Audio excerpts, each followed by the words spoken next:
Nah, jadi hari ini kita akan masuk ke dalam pokok bahasan ke-1 ya, dalam pertemuan yang kedua, tetapi kita masuk ke dalam pokok bahasan ke-1 karena dalam pertemuan pertama kemarin kita menjelaskan tentang kontrak perkuliahan.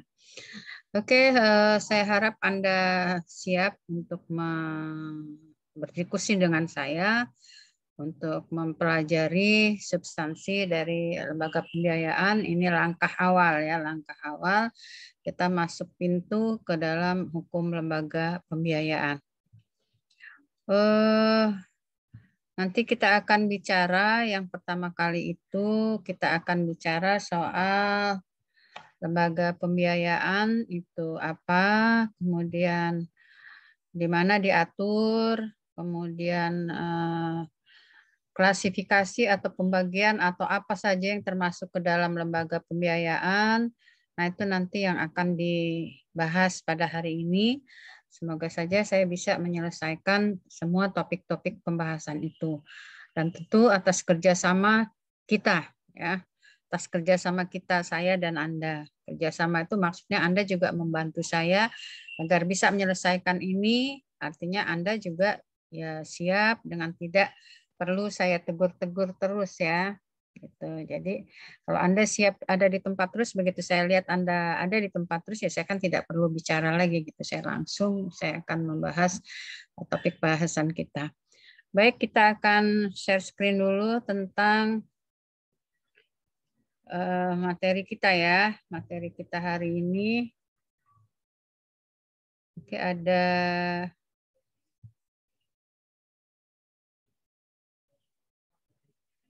nah, sini ya. Kita akan bicara di pokok bahasan pertama ini tentang istilah. Pertama dulu kita akan berbicara dengan istilah, kemudian nanti lingkup. Ya. Lingkup, kemudian nanti pengertian. Nah, Anda juga nanti perlu membuka peraturan ini ya. Peraturan Presiden yang terbaru ini, peraturan tentang lembaga pembiayaan yang semula diatur dalam Kepres nomor 61 tahun 88 sekarang diganti atau diatur di dalam peraturan Presiden nomor 9 tahun 2009 ya.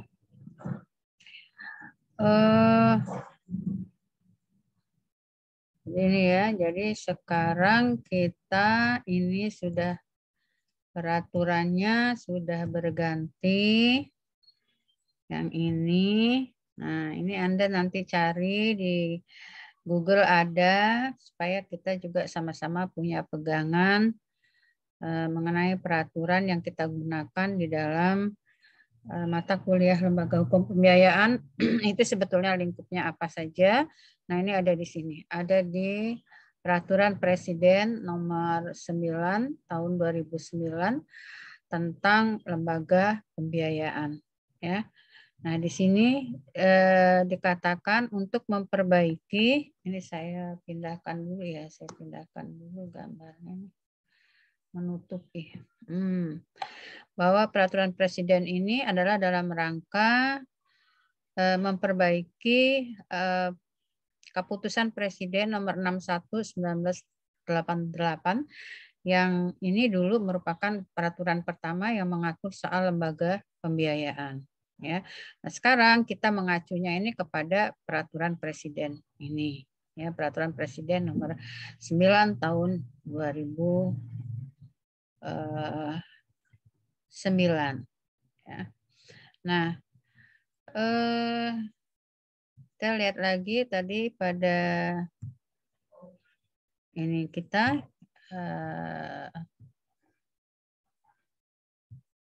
oke, kita lihat lagi pada slide kita bahwa lembaga pembiayaan itu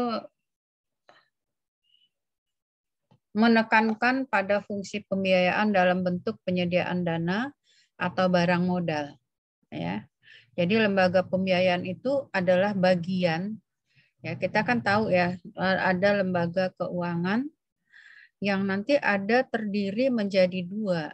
Ya, lembaga keuangan itu terbagi menjadi dua, yaitu lembaga keuangan bank dan lembaga keuangan bukan bank.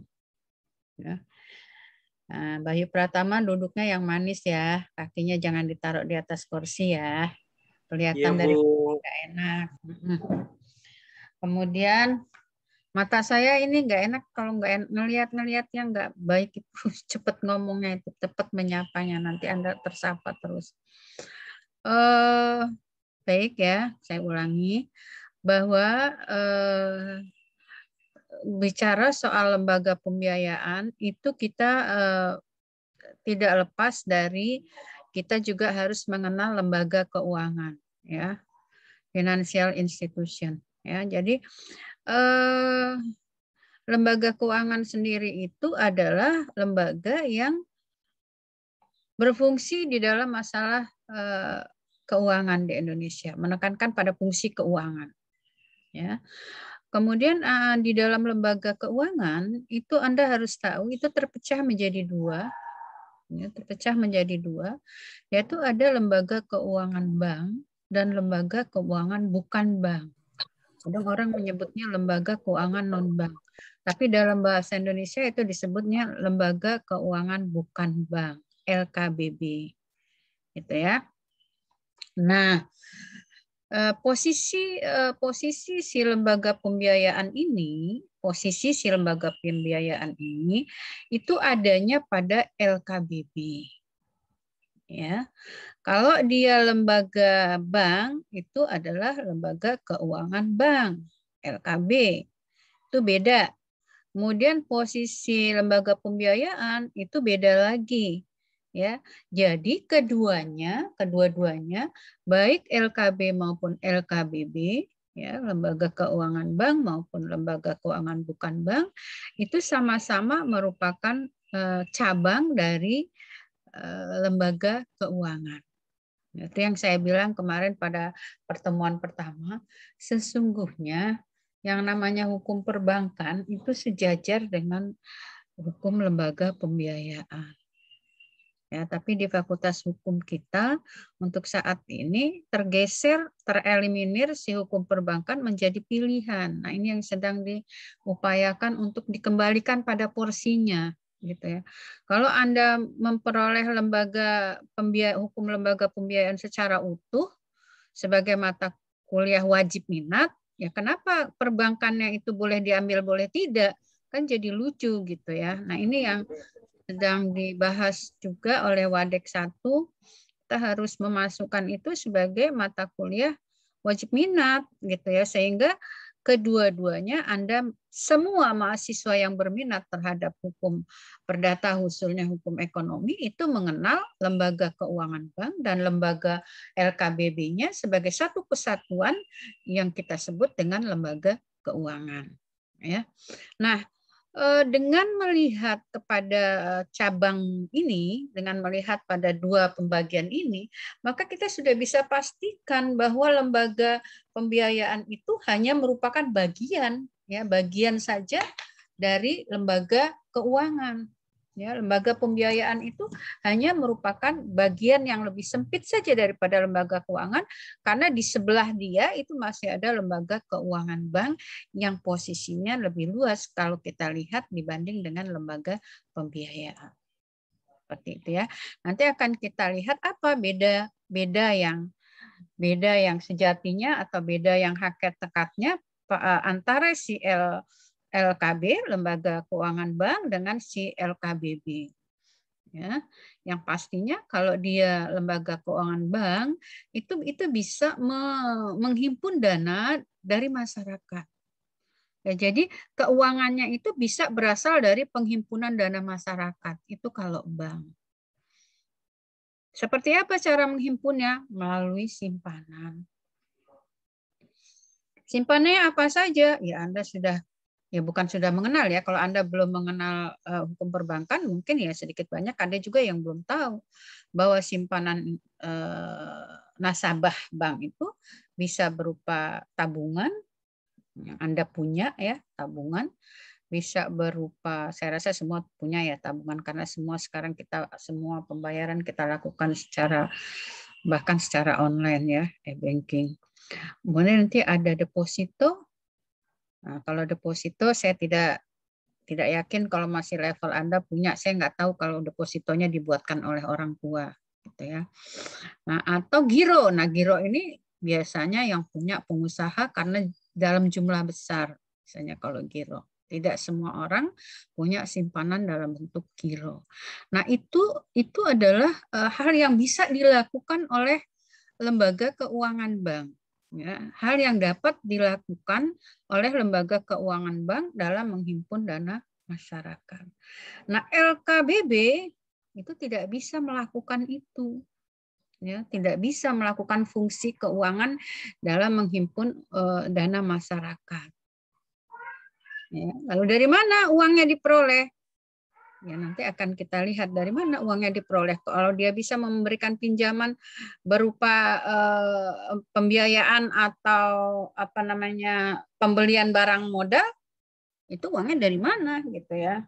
Nah, bahkan biasanya lembaga pembiayaan ini pun mengambil dari jasa bank, dari peminjaman kredit terhadap perusahaan pembiayaan.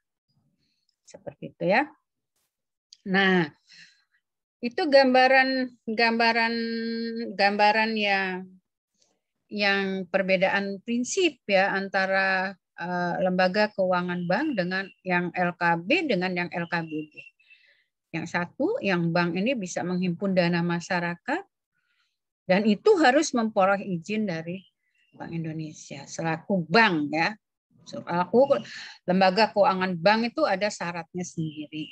Nah, yang kita sekarang di dalam mata kuliah ini saya tidak menjelaskan hukum perbankan ya, tapi saya akan menjelaskan tentang hukum lembaga pembiayaan yang di mana posisinya ternyata adalah merupakan bagian dari lembaga keuangan. Gitu ya, merupakan bagian dari lembaga keuangan di mana perusahaan lembaga pembiayaan ini merupakan badan usaha ya. Dia mesti berupa perusahaan ya. Lembaga pembiayaan itu mesti harus berupa badan usaha. Jadi lembaga yang melakukan kegiatan usaha. Kegiatan usaha Anda tahu di dalam hukum ekonomi dan bisnis sudah kita sampaikan bahwa kegiatan usaha sebuah perusahaan itu adalah kegiatan-kegiatan yang terkait dengan bidang ekonomi, bukan kegiatan-kegiatan sosial. Ya. Kemudian badan usaha ini melakukan pembiayaan, ya, melakukan pembiayaan kepada perusahaan-perusahaan lain. Dia sendiri perusahaan, tapi dia perusahaan itu adalah bergerak dalam bidang pembiayaan, bisa juga dalam bentuk penyediaan dana, bisa juga dalam bentuk penyediaan barang modal. Ya, bisa dalam bentuk penyediaan dana atau dalam bentuk penyediaan barang modal. Ya. Akan tetapi lembaga pembiayaan, nah ini ada di slide nih. Akan tetapi lembaga pembiayaan ini tidak menarik dana secara langsung dari masyarakat. Ya. Tidak menarik dana secara langsung dari masyarakat tadi seperti halnya yang bisa dilakukan oleh lembaga bank. Ya, kalau lembaga bank bisa melakukan itu, tapi lembaga bukan bank itu tidak bisa. Bentar ya. Bentar.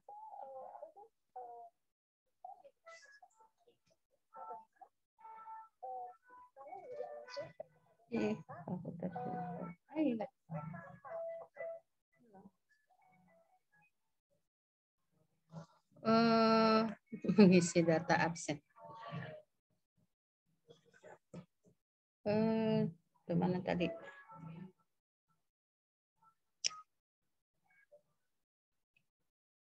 Saya ulangi ya.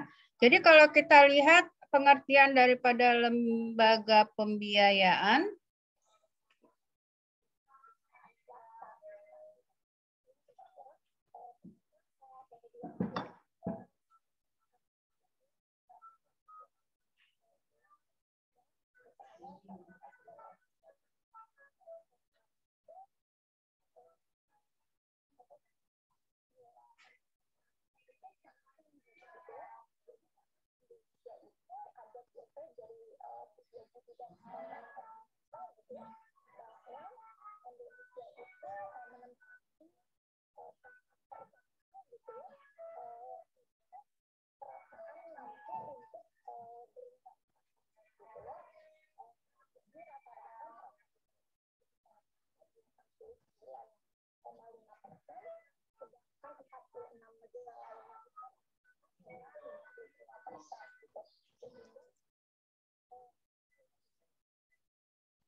Oke, kita lanjut. Kita lihat tadi ya dari pengertian lembaga pembiayaan. Kita lihat konsep di sini ya. Kita lihat sekarang coba peraturan tadi mendefinisikan lembaga pembiayaan itu apa. Ya, kita lihat di dalam peraturan presiden yang tadi saya sudah share. Nah, sini ya kita sama-sama lihat apa sih lembaga pembiayaan itu. Di sini ada di dalam pasal 1 angka 1. Ya, jadi kalau membaca pasal ini pasal 1 ada 1 2 3 itu membacanya angka 1 bukan ayat 1 ayat 2 ya. Pasal 1 angka 1 lembaga pembiayaan adalah badan usaha. Badan usaha. Artinya sebuah lembaga yang melakukan kegiatan usaha. Ya, itu kegiatan di bidang ekonomi. Yang melakukan kegiatan pembiayaan ya, yang dilakukan oleh perusahaan pembiayaan adalah kegiatan pembiayaan. Nah, pembiayaan itu bisa dalam bentuk penyediaan dana atau penyediaan barang modal. Ya, sekarang kita lihat ininya. Kita lihat slide-nya. Kita akan melihat pengertian atau rinciannya. Rincian daripada pengertian lembaga pembiayaan tadi, unsur-unsurnya. Itu di sana dikatakan lembaga pembiayaan itu badan usaha. Ya. Badan usaha itu berupa perusahaan pembiayaan yang khusus didirikan untuk melakukan kegiatan di bidang usaha lembaga pembiayaan. Ya memang dia didirikan untuk berkegiatan sebagai lembaga pembiayaan. Ya. Dan kegiatan pembiayaan itu akan disalurkan untuk membiayai para pihak yang memang membutuhkan di sektor usaha. Butuh modal atau butuh barang modal. Butuh uang dalam menjalankan kegiatan usaha atau butuh barang modal. Nah, pertanyaannya barang modal itu apa? Nah, ini di sini dijawab. Barang modal ialah barang yang digunakan untuk produksi. Seperti mesin atau peralatan pabrik dan lain-lain. Misalnya Anda mau buka usaha pembuatan minuman misalnya. Nah, itu dibutuhkan mesin untuk processing pembuatan minuman itu sih sampai menjadi produk minuman yang sudah sampai di packaging itu di botol, dicantik gitu ya. Nah, itu diperlukan mesin misalnya mesin besar untuk mengolahnya. Nah, itu adalah contoh dari barang modal. Berupa mesin-mesin ya, berupa mesin-mesin atau peralatan pabrik itu barang modal. Kalau itu yang dibutuhkan, maka lembaga pembiayaan nanti akan memberikan dalam bentuk penyaluran barang-barang modal tersebut. Ya, atau mungkin yang dibutuhkan dana, ya berarti lembaga pembiayaan menyalurkannya dalam bentuk dana sebagaimana diperlukan oleh perusahaan. Ya, perusahaan yang memanfaatkan jasa lembaga pembiayaan. Loh kok tidak ke bank saja? Di bank kan ada kredit misalnya untuk perusahaan-perusahaan. Nah, untuk bank itu biasanya belum semua perusahaan itu dianggap kredibel untuk mendapatkan kredit. Apalagi kalau itu sudah berbentuk perusahaan. Pasti bank akan melihat bagaimana kondisi perusahaan, bagaimana prospek ke depannya, dan lain-lain. Biasanya intinya kalau kredit itu biasanya lebih ketat. Lalu alternatif bagi pengusaha, kalau tidak menggunakan lembaga bank, maka dia bisa menggunakan jasa lembaga pembiayaan. Meskipun itu berupa dana. Ya. Nah, jadi lembaga pembiayaan ini alternatif ya, alternatif berdampingan dengan lembaga bank. Apabila tidak menggunakan bank dengan segala alasannya, maka pengusaha atau sebuah perusahaan bisa menggunakan jasa lembaga pembiayaan. Ya. Dan tadi dikatakan bahwa unsur daripada lembaga pembiayaan ini sebenarnya di dalam konsep pengertiannya tidak ada ini ya, tapi ini adalah sebagai pembeda bagi lembaga pembiayaan terhadap sebagai lembaga bukan bank dengan lembaga bank. Ya. Jadi lembaga pembiayaan itu tidak menarik dana secara langsung. Ya. Tidak menarik dana secara langsung baik dalam bentuk giro, deposito, tabungan maupun promissory note. Ini surat sanggup ya, surat sanggup. Promissory note itu surat sanggup ya. Surat kesanggupan untuk melakukan pembayaran. Ini tidak bisa dilakukan oleh lembaga pembiayaan karena baik menarik himpunan dari giro, deposito, tabungan maupun promissory note itu hanya bisa dilakukan oleh LKB, ya, lembaga keuangan bank. Lalu lembaga pembiayaan ini difungsikan atau yang memanfaatkan adalah masyarakat. Ya, masyarakat secara umum, siapa saja yang mau menggunakan silakan saja.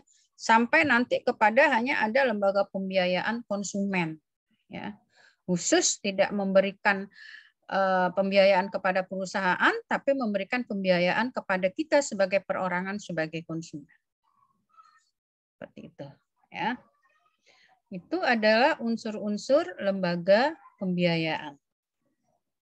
Yang dari unsur-unsur ini bisa kita pahami bahwa lembaga pembiayaan itu kegiatannya ya bidang usaha pembiayaan gitu ya. Bidang usaha pembiayaan. Bidang usaha pembiayaan itu apa saja? Dia bisa memberikan bantuan dalam bentuk dana atau dia bisa memberikan bantuan dalam bentuk barang modal yang diperlukan oleh perusahaan. Itu ya. Kemudian nanti kita lihat lagi di sini peranan lembaga pembiayaan. Ini yang udah saya katakan tadi. Sebagai sumber pembiayaan alternatif ya, di sektor usaha. Alternatif. Kalau alternatif itu kan pilihan ya. Bukan yang utama. Yang lain-lainnya apa, Bu? Ya tadi, terutama dari perbankan, itu dalam bentuk kredit, atau kalau perusahaannya sudah besar, bisa dalam bentuk menerbitkan surat-surat hutang kepada yang diterbitkan oleh perusahaan. Misalnya menerbitkan obligasi, menerbitkan promissory note, tadi itu bisa dilakukan oleh perusahaan. Kalau obligasi, perusahaan bisa memanfaatkan pasar modal. Itu juga sebagai LKBB. Gitu ya. Kalau promissory note bisa menggunakan jasa bank. Surat berharga semua itu ya. Jadi pembiayaan perusahaan itu bisa dari kredit bank, lembaga keuangan bank, bisa dari menerbitkan surat utang. Nanti lembaganya bisa pasar modal atau pasar uang. Bisa juga melalui yang ini yang sedang kita pelajari. Nah, oleh karena itu alternatif pembiayaan perusahaan itu sangat banyak. Tergantung dia akan menggunakan yang mana. Jadi dengan demikian, maka peranan lembaga pembiayaan sebagai sektor keuangan ini adalah sebagai alternatif bagi sektor usaha yang membutuhkan bantuan pembiayaan. Seperti itu. Ya, jadi bukan satu-satunya ya, bukan satu-satunya pilihan kalau mau melakukan kegiatan usaha lantas pembiayaan mengambil uangnya dari lembaga pembiayaan, tetapi merupakan alternatif saja dari sekian yang ditawarkan kepada masyarakat dalam rangka pemenuhan keuangan perusahaan. Ya, kalau memang perusahaannya sudah besar, bisa menerbitkan obligasi, bisa dipercaya, misalnya bisa menerbitkan saham untuk dijual kepada masyarakat. Itu juga alternatif di dalam pendanaan perusahaan. Atau sekarang yang trennya kita bisa menerbitkan commercial paper, misalnya. Commercial paper itu jenis surat berharga juga ya. Nah, ini yang sangat disayangkan juga, udah hukum perbankannya pilihan, udah surat berharganya enggak didapat gitu. Jadi ada banyak hal yang kayaknya Anda harus belajar sendiri gitu. Ya, harus belajar sendiri. Karena bukan tidak mungkin nanti Anda dunia kerjanya perbankan, atau mungkin pasar modal, atau mungkin Anda bergerak di dalam perusahaan-perusahaan pembiayaan. Kalau perusahaan pembiayaan masih mending, ini dapat. Perbankan bagi yang milih dapat, gitu ya. Nah, itu. Tapi jenis-jenis piranti yang diperdagangkan di perbankan, termasuk di pasar uang itu apa yang bisa digunakan untuk dunia usaha, nah itu yang nggak Anda dapat. Jadi itu pengertian lembaga pembiayaan dengan peranannya, ya, peranannya. Sampai sini dari pengertian sampai kepada peranan, ada pertanyaan sebelum saya lanjutkan? Bu, izin bertanya, Bu. Ya, Anda kalau mau bertanya sebutkan namanya ya. Namanya Rapi Apipudin, Bu, dengan NPM 120 11 261. Saya penasaran sama sistem dari barang modal ini, Bu. Jadi sistem ini, si penyedia barang modal ini menjual atau menyewakan, Bu, kepada perusahaan yang memerlukan barang modal ini, Bu. Tinggal tergantung nanti lembaga pembiayaannya apa yang ia gunakan. Kita lihat ya di sini ya peraturannya kembali ya. Oke, itu pertanyaan bagus. Dijual atau digunakan atau bagaimana ini gitu. Nah, ini kita lihat dulu ya. Kita lihat nanti lingkup perusahaan pembiayaan. Nanti akan kita lihat beda-bedanya. Sebenarnya belum sampai sih Raffi, tapi nggak apa-apa. Ya, apa-apa. Sini. Ini Raffi. Ini nanti ada pengertiannya, tapi ada pembagiannya dulu ya. Kita lihat pembagiannya dulu, nanti sampai kepada pengertiannya. Nah, ini dia nih. Di pasal, nih Raffi. Lembaga pembiayaan itu meliputi, ya, untuk menjawab pertanyaan kamu tadi. Meliputi perusahaan pembiayaan. Ya, ada yang bergerak di perusahaan pembiayaan. Ada yang bergerak di bidang perusahaan modal ventura. Ya, ada yang bergerak di perusahaan pembiayaan infrastruktur. Ya. Nah, di sini jadi itu ya, itu kelompoknya. Bidang usahanya itu kelompoknya. Bidang usaha dari lembaga pembiayaan tuh ini. Sewa guna usaha, anjak piutang, usaha kartu kredit, pembiayaan konsumen. Tergantung nanti Anda menggunakan yang mana. Apakah SGU ini, apakah anjak piutang? Karena ini sama-sama lembaga pembiayaan ya. Yang nanti yang akan Anda minta adalah misalnya barang modal tadi. Ataukah mungkin kartu kredit, ataukah pembiayaan konsumen. Sekarang kita lihat satu-satu ke sini. Raffi. Ke atas. Nanti akan Ibu jelaskan ya. Nah, sewa guna usaha atau leasing. Misalnya Anda menggunakan minta barang modal berupa mesin tapi dengan sistem leasing misalnya. Dengan sistem leasing. Leasing adalah kegiatan pembiayaan dalam bentuk penyediaan barang modal baik secara sewa guna usaha dengan opsi maupun sewa guna usaha tanpa opsi. Ya, untuk digunakan oleh penyewa guna usaha dengan orang yang ngambil tadi leasernya selama jangka waktu tertentu berdasarkan pembayaran secara angsuran. Nah, Kalau kita menggunakan sewa guna usaha itu kan kita dikasih dulu barangnya, terus kita bayarnya nyicil. Ya, dengan pilihan apakah pada saat akhir angsuran itu nanti barangnya akan menjadi beralih hak miliknya kepada yang meminta barang modal, ataukah nanti akan dikembalikan, gitu. Boleh dengan pilihan itu. Ya, nah yang banyaknya ini dengan pilihan bahwa nanti pada saat selesai angsuran itu barang modal itu akan menjadi hak milik dari pihak yang menyewa guna usahakan atau leasernya. Itu ya, Raffi. Jadi kalau dia tinggal kita mau pakai yang mana? Mau pakai leasing misalnya. Kalau dia pakai anjak piutang adalah kegiatan pembiayaan dalam bentuk pembelian piutang dagang jangka pendek suatu perusahaan, gitu ya. Berikut pengurusan dan piutang tersebut. Nah, ini sama aja. Ya, sama aja. Nanti akan kita jelaskan satu-satu pada justru ini materinya ini nanti ini. Nanti akan kelihatan kalau dia meminta barang modal, ini kebanyakan dia menggunakan sewa guna usaha atau sistem leasing. Ya, kalau yang pakai pembiayaan pendanaan biasanya dia akan menggunakan anjak piutang, atau dia akan menggunakan pembiayaan konsumen, atau dia akan menggunakan kartu kredit. Gitu.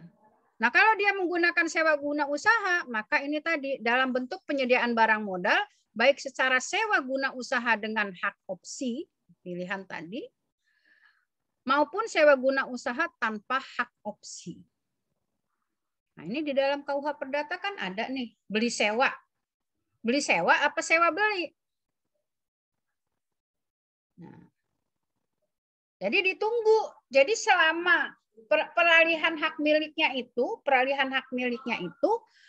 apakah ketika dengan pilihan ya, apakah ketika barang itu diserahkan kemudian kan persoalannya kan peralihan hak miliknya, apakah barang modal itu beralihnya di awal apa di akhir? Itu loh hak opsinya, itulah intinya. Ya. Itu intinya. Leasing kan seperti itu. Tapi kalau leasing biasanya ya dalam dunia praktek, maka kita juga harus melihat dunia praktek ya. Leasing itu biasanya hak miliknya itu akan beralih ketika kita sudah melunasi pembayarannya. Misalnya Anda leasing motor. Selama Anda pakai dan belum habis, itu Anda statusnya masih sebagai penyewa. Ketika Anda ditutup, maka pilihannya. Gitu. Ada pilihannya. Maka yang akan dilihat adalah kapan sih hak miliknya ini opsinya mau pada saat awal sudah dinyatakan sebagai beralih atau pada akhirnya. Itu ya. Jadi nanti kalau dia barang modal itu biasanya kita menggunakannya sistemnya leasing.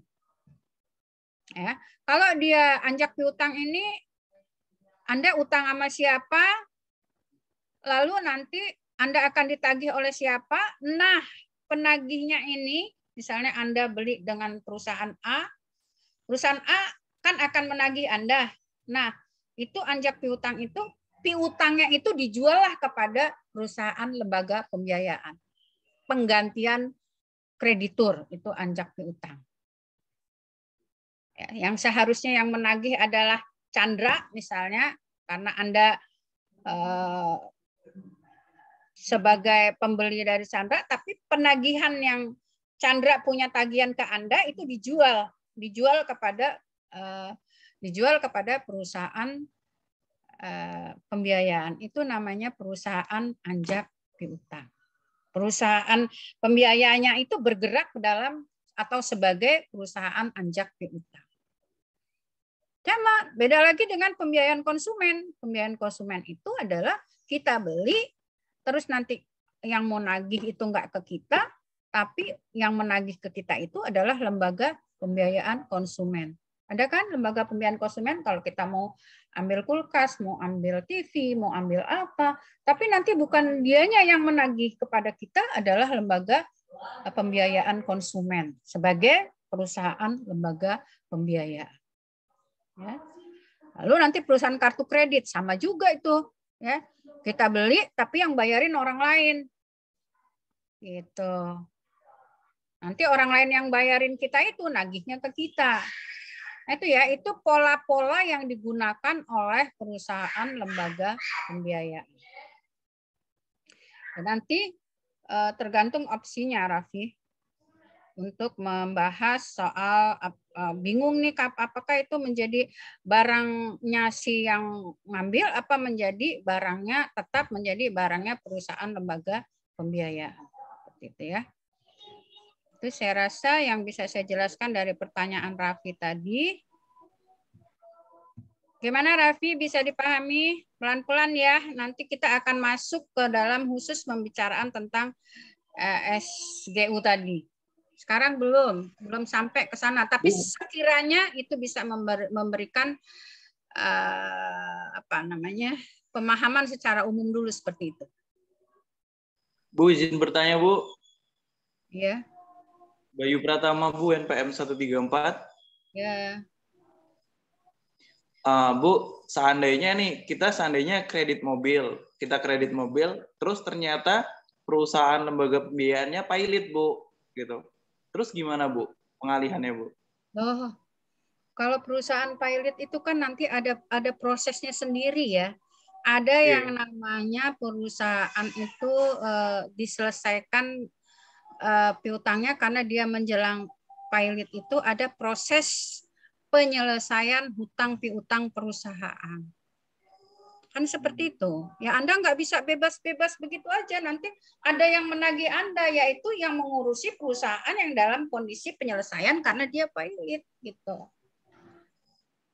Jadi baik hutang maupun piutangnya perusahaan itu tetap harus diselesaikan. Tinggal nanti prioritasnya yang mana gitu. Dia harus membayar kepada siapa dia. Kalau tagihan tetap itu nanti ditagih ya. Jadi jangan berharap perusahaan leasingnya itu bangkrut ya. Jadi nanti kalau dia dinyatakan pilot itu adalah harus dengan putusan hakim dan nanti harus ada proses untuk bagaimana melikuidasi perusahaan yang pilot itu adalah proses penyelesaian hutang piutang perusahaan. Begitu Bayu. Baik Ibu, terima kasih. Itu Bayu. Jadi tidak ada persoalan perusahaan itu yang tidak diselesaikan atau ngatung di tengah-tengah gitu. Walaupun nanti prosesnya sulit, tapi itu ada prosesnya ya. Jadi tidak bubar jalan lah istilahnya. Perusahaan pilot itu harus juga dengan putusan pengadilan niaga, kemudian nanti prosesnya itu nanti akan ada yang namanya penyelesaian. Ya, penyelesaian dari perusahaan yang dianggap pilot tadi. Sekarang, ini tadi apa ini? Bentuk hukum perusahaan pembiayaan. Nah, di dalam mata kuliah hukum ekonomi dan bisnis, kita sudah belajar ya tentang bentuk hukum perusahaan. Yang kemarin juga sudah saya pertanyakan, tapi nggak tahu apa di kelas ini apa bukan. Bahwa bentuk hukum perusahaan itu kan nanti ada yang perusahaan itu kan ada yang badan hukum, ada yang bukan badan hukum. Gitu ya. Jadi perusahaan itu boleh yang berbadan hukum, boleh tidak berbadan hukum. Yang tidak berbadan hukum itu bisa firma, bisa CV, gitu ya. Itu adalah perusahaan-perusahaan atau perusahaan perseorangan. Itu adalah perusahaan yang bukan berbadan hukum. Nah, untuk perusahaan lembaga pembiayaan itu harus bentuknya itu berbentuk tadi ya sesuai peraturan presiden tadi, harus berbentuk badan hukum. Tidak boleh firma, tidak boleh tapi dia harus berbentuk badan hukum. Kalau dia berbentuk badan hukum, maka boleh dia berbentuk PT, boleh juga dia berbentuk koperasi. Koperasi ini juga hati-hati karena koperasi itu ada juga koperasi yang bukan badan hukum ya, baru menjalankan kegiatan koperasi, tapi dari segi ekonomi itu boleh. Misalnya koperasi-koperasi kecil di pedesaan gitu ya, tidak harus Tidak harus badan hukum ya kalau koperasi. Nah, tapi kalau koperasi yang sudah berbadan hukum itu boleh digunakan sebagai bentuk dari perusahaan pembiayaan. Ya. Jadi bentuknya jelas ya. Kalau Anda ingin mendirikan sebuah perusahaan lembaga pembiayaan, itu harus bentuknya adalah berbentuk badan hukum, baik itu PT atau koperasi. Ya. Mengenai PT sekarang masih tetap kita mengacu kepada Undang-Undang Nomor 40 Tahun 2007 tentang PT. Nah, tentu Anda juga kemarin kan sudah ya belajar ekonomi dan bisnis. Apa sebetulnya perbedaan antara PT dan koperasi itu? Siapa bisa? Sekarang giliran aku nanya. Ayo, siapa bisa? Apa perbedaannya? Dua-dua bentuk ini bentuknya PT, bentuknya badan hukum loh, gitu. Tapi ada perbedaan prinsip antara si PT dengan si koperasi. Apa kira-kira bedanya? Hal yang mendasar yang berbeda antara PT dengan koperasi apa beda? Yuk, saya tanya sekarang kepada Kesia. Kesia Purba. Kesia, apa beda PT dan koperasi? Ini kan ada, kita tidak bicara koperasi yang bukan badan hukum ya, tapi kita bicara soal koperasi yang badan hukum. Ini sama-sama badan hukum, beda-bedanya di mana jadi? Mana tadi yang aku tanya, kok malah hilang? Kalau PT itu biasanya dananya itu dari, oh maaf Bu, kalau PT itu biasanya dana perusahaannya bukan dari dana pribadi, tapi kalau koperasi biasa dananya itu dari dana anggota koperasi. Coba yang benar. Dari aspek pendanaan satu apa? Kan kita kalau mau ngebedain kan gitu ya, dari aspek pendanaannya dulu. Gimana kalau PT, gimana kalau koperasi? Yuk. Ya, dari aspek pendanaannya kalau PT itu dananya bukan dari dana anggota bukan dari dana anggotanya, tapi kalau koperasi dari mana? Kalau bukan dari anggotanya, dari mana kalau PT modal? Mesti harus tahu loh, Anda ini udah mengambil lembaga pembiayaan itu materi ekonomi dan bisnis itu. Ayo, dari mana jadi? Jangan Anda bilang kalau PT bukan dari anggotanya, kalau koperasi dari anggotanya. Jadi kalau PT dari mana sumber pendanaannya untuk bisa berbuat sebagai sebuah perusahaan kan dia harus ada modal. Yang tadi antara lain kalau dia kurang modal bisa dipinjam dari sini, dari sini, dari sini. Tapi utamanya kalau PT itu sesungguhnya perusahaan apa sih gitu. Sulaiman? Ya Bu. Ya. Kalau PT itu dananya dari kumpulan saham dari para pemegang sahamnya Bu. Kalau koperasi itu dari dananya itu didapat dari simpanan para anggotanya Bu. Nah, dari segi permodalan, konsep PT itu adalah perusahaan yang terdiri dari himpunan modalnya terdiri dari himpunan saham atau terdiri dari pecahan saham-saham. Itu PT ya. Maka dikatakan kalau orang punya saham itu sesungguhnya sebelum diakui sebagai surat berharga ya. Saham itu sesungguhnya adalah bukti kepemilikan perusahaan. Kalau Anda punya saham sebuah perusahaan, artinya Anda juga pemilik dari perusahaan itu. Sekecil apapun saham yang Anda punya. Gitu ya. Maka kalau ada, ini kan PT kan ada rapat pemegang saham RUPS, itu tertinggi.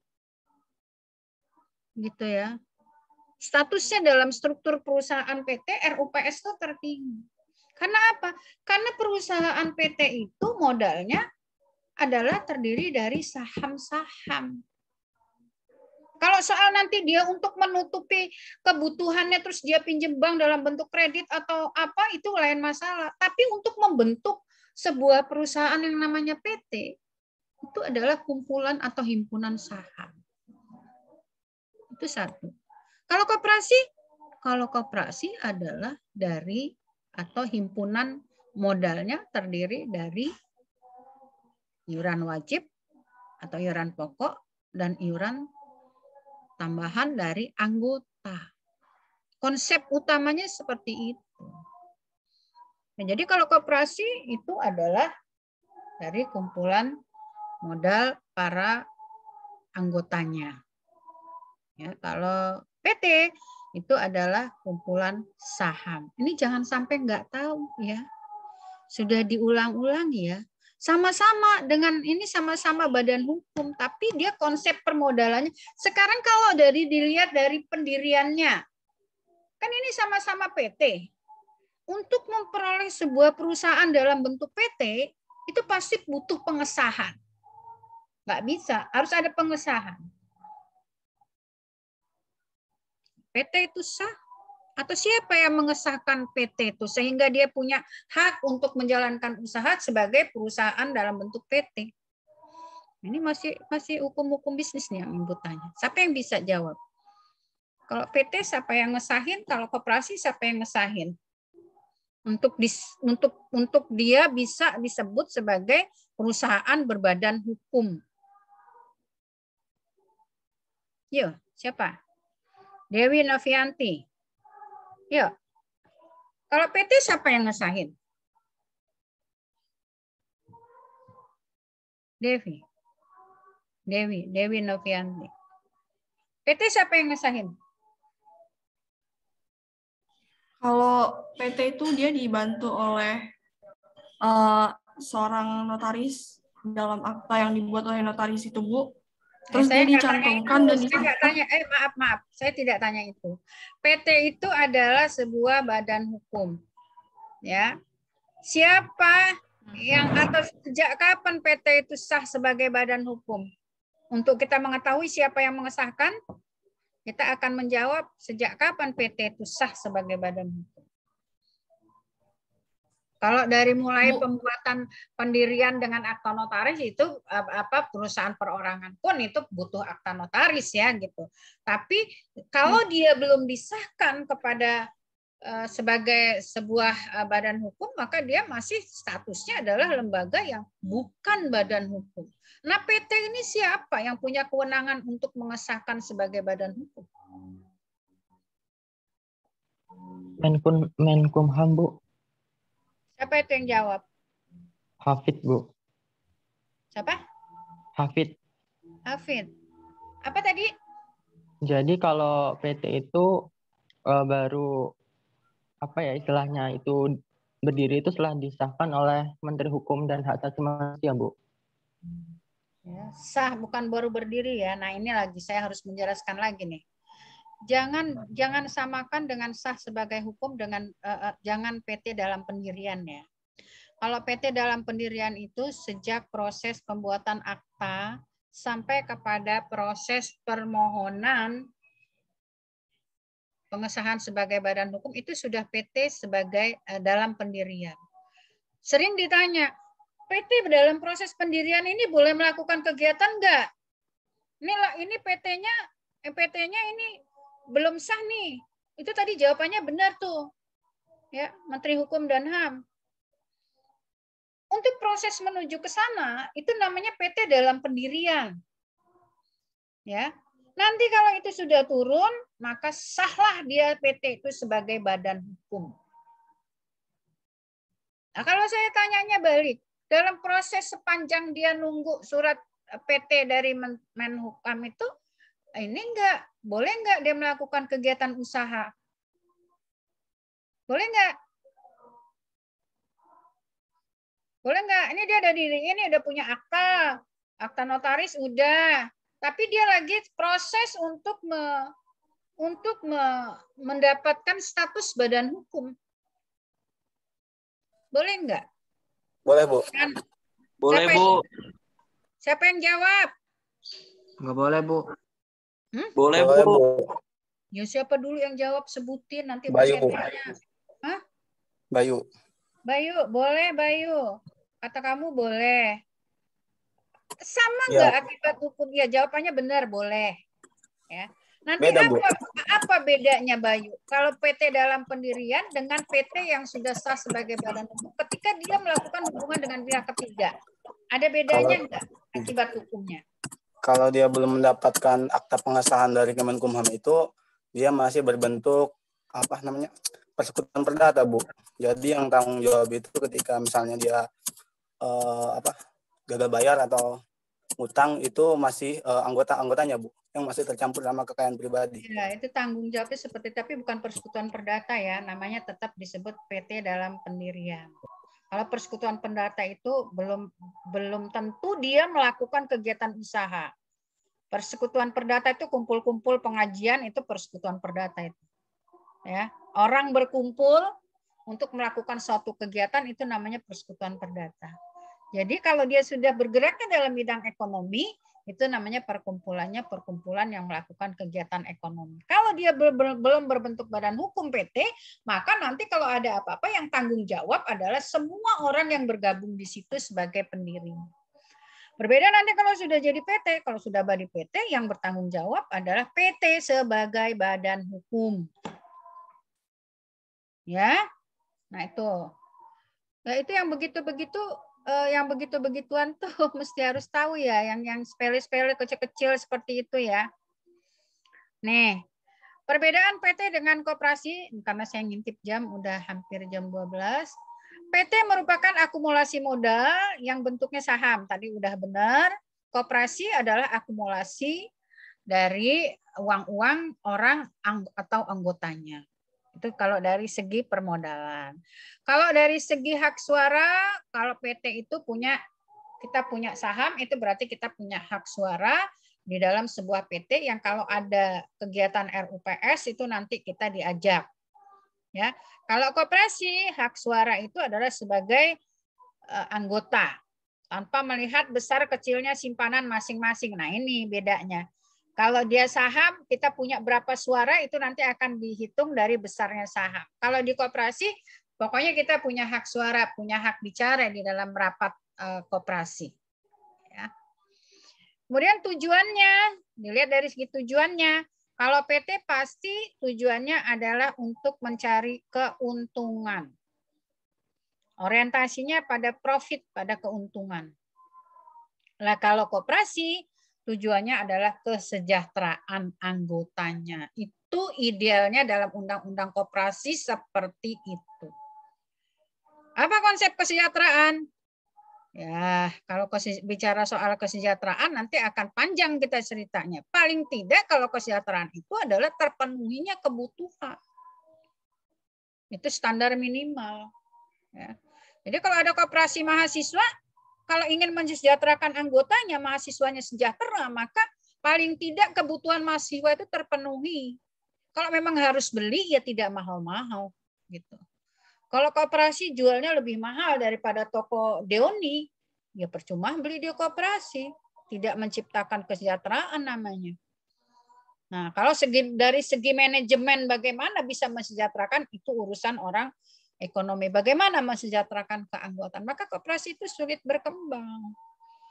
Ya, karena idealnya itu adalah mensejahterakan anggota, itu bukan hal yang gampang. Kalau PT gampang, tujuannya profit kok gitu. Keuntungan. Dan sah, setiap sebuah PT mencari keuntungan itu sah, termasuk dalam lembaga pembiayaan cari keuntungan dari meminjamkan biaya sekian menjadi sekian, itu sah-sah saja. Tinggal perhitungannya bagaimana, asal disepakati, namanya kan perjanjian. Gitu ya. Nah, ini yang Ibu bilang tadi. Dari segi legalitasnya, kalau PT itu siapa yang mengesahkan, kalau koperasi itu siapa yang mengesahkan. Ya. Tuh, ya. Perbedaannya. Jadi Ibu pesan betul yang begini, jangan sampai nggak ngerti ya. Ini sebetulnya ini materi yang kita sudah lalui di hukum ekonomi dan bisnis. Ya, tapi karena tadi kita bicara soal bentuk hukum daripada lembaga pembiayaan itu bisa PT, bisa koperasi, maka terpaksa kita harus menyinggung lagi apakah Anda masih ingat atau enggak perbedaan atau pengertian dari PT dan koperasi. Tapi tidak sejauh yang kita belajar di ekonomi dan bisnis ya, karena itu sudah dilalui. Ini sudah tadi saya sudah tunjukkan ininya, sudah tunjukkan apa namanya peraturannya. Ya. Jadi ini nanti ini sewa guna usaha, anjak piutang, pembiayaan konsumen dan kartu kredit. Ini merupakan satu bidang nih. Nomor 2, nomor 3, nomor 4, nomor 5 ini satu bidang. Ini namanya lembaga perusahaan pembiayaan. Ya, 1, 2, 3, 4, 5 ini perusahaan pembiayaan. Yang ini terpisah, yaitu khusus menyelenggarakan di modal ventura. Modal ventura itu pendampingan ya. Pendampingan bagi perusahaan kecil bagaimana perusahaan itu bisa maju ya. Jadi bukan hanya dia ngasih uang atau dia ngasih barang modal, tapi diberi pendampingan secara manajemen. Nah, ini modal ventura. Kemudian ada lembaga pembiayaan proyek. Nah, ini lembaga pembiayaan yang bergerak dalam pembiayaan proyek-proyek infrastruktur ya.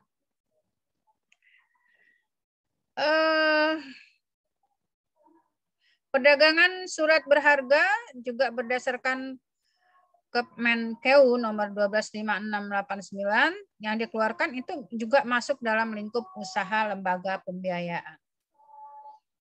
Nah, ini yang harus kita teliti nih, apakah iya ini termasuk lembaga pembiayaan? Ya. Terkait juga karena sangat terkait dengan kegiatan di pasar modal. Ya, apakah iya lembaga pembiayaan yang kita menjual saham, kita menjual obligasi, kita menjual commercial paper, misalnya melalui pasar uang, apakah itu lembaga pembiayaan dengan konsep yang ada di dalam Perpres nomor 9 tahun 2029? Nah, ini bisa Anda cermati untuk bisa juga mungkin nanti jadi bahan pemikiran sebuah penelitian untuk hasil akhir Anda. Jadi kalau ada dosen menjelaskan selain hal-hal yang terkait bidang ilmunya, Anda mulailah untuk mengkaitkan dengan rencana penulisan skripsi nanti. Jadi nggak